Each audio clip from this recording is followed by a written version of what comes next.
Hauxe da intxusa zoeizka.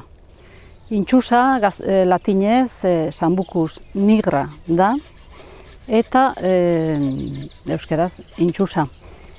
Ez da konfunditu behar beste intxusa faltsu batekin, sambucus ebulus. Erreka bazterretan eta jaiotzen da horrekin, hori tosikoa da, eta hau zuaizka bat egiten da. Neurria 4, 6, 10 metrotara jatzen da, arbola ainakoa egiten da, naiz eta arbola ez izan, zuaizka bat da. Zuaitz hau, indar handiko zuaitza da, zuaizka da, eta alde batetik enborra dauka, oso berezia, bereizteko modukoa, zartatua gelditzen dalako, zuaitz zaharra baliz bezala. Zartatua, azal guztia zartatuta, marraz josia gelditzen zaio. Ostoa galdu egiten du, galkorra da, puntadunak dira, eta ezker eskubi jaiotzen dira, ezker eskubi, eta usai berezia fuertea du. Gero, lorea daukagu, loreari San Juan Lilia deitzen zaio, oso berezia, maiatzean, ekainean, loretzen da normalean, naiz da ohango azkeneko urtetako neguak oso arinak izan eta lehenago loretu. Orain apirilean gaude eta apirilean ja loretzen hasita edo dago. Baina normalean maiatza ekainean alturaren arabera.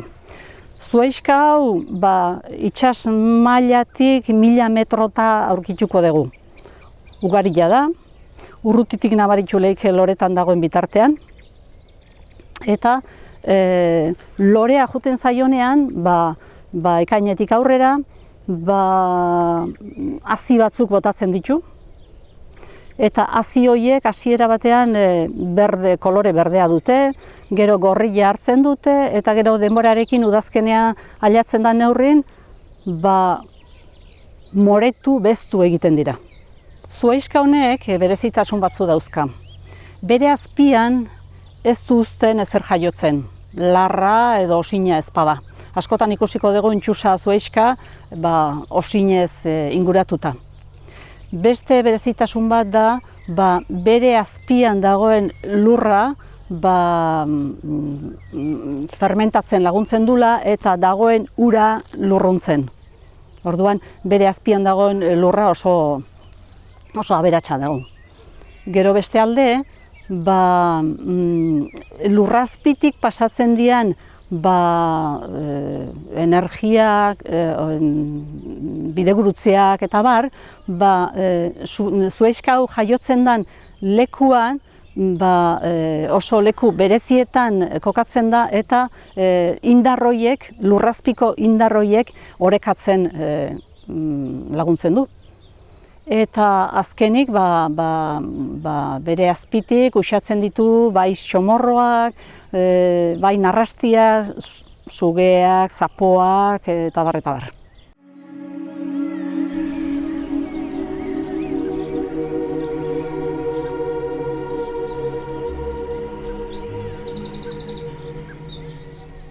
Ukendutarako intxusaren adaskak erabiltzen dira, baina adaskak beti ere 2 urtetik gorakoak, 2 urte baino gehiago dituztenak.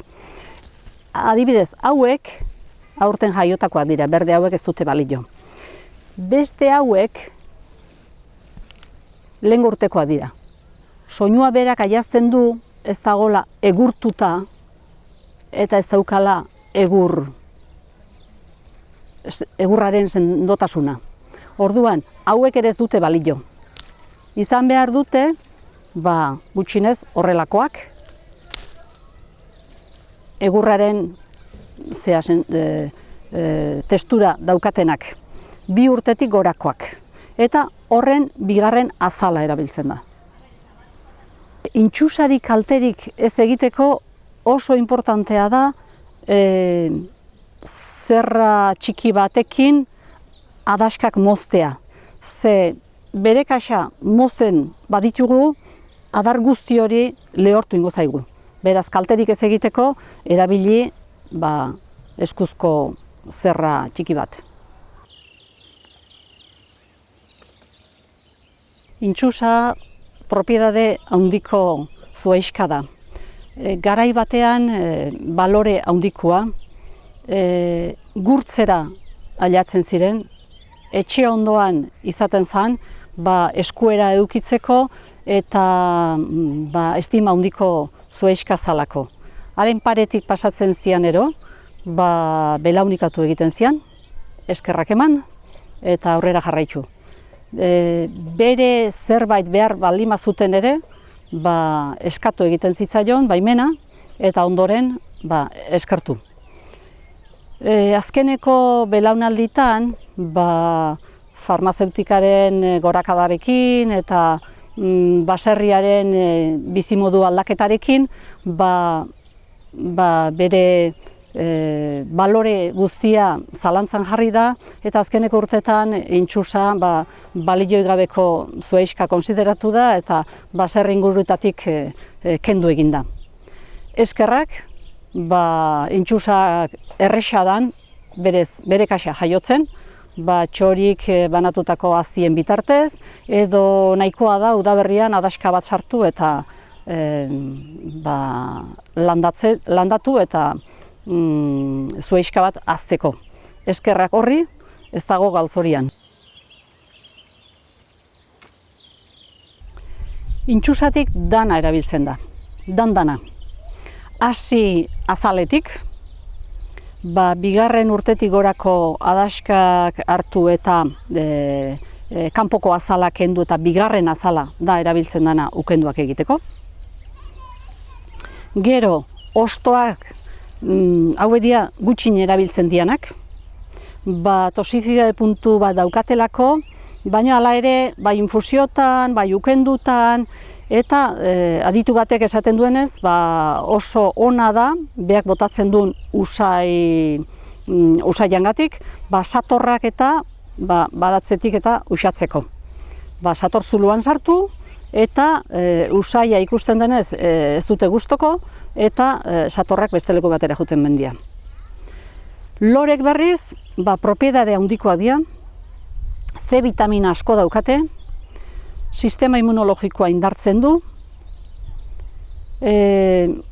odola garbitzeko balio du, katarrok, eztarriko minak, gripeak, asma eta guzti horiek tratatzeko balio du. Egin litezke lurrunak, egin litezke infusioak, egin litezke ukenduak azaleako, eta baita likorrak eta jangarria dira.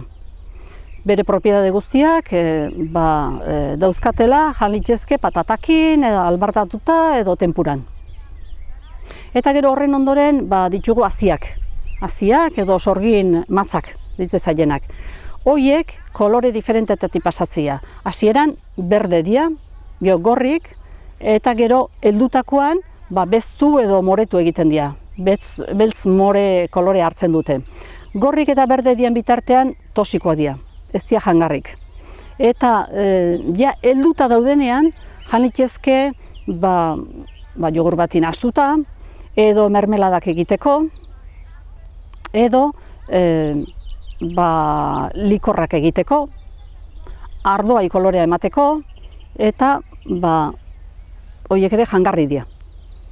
Ikusten dezuenez, zuhaixka honen zati guztiak aprobetxatzen dira, eta gaina balio handikoa dira danak.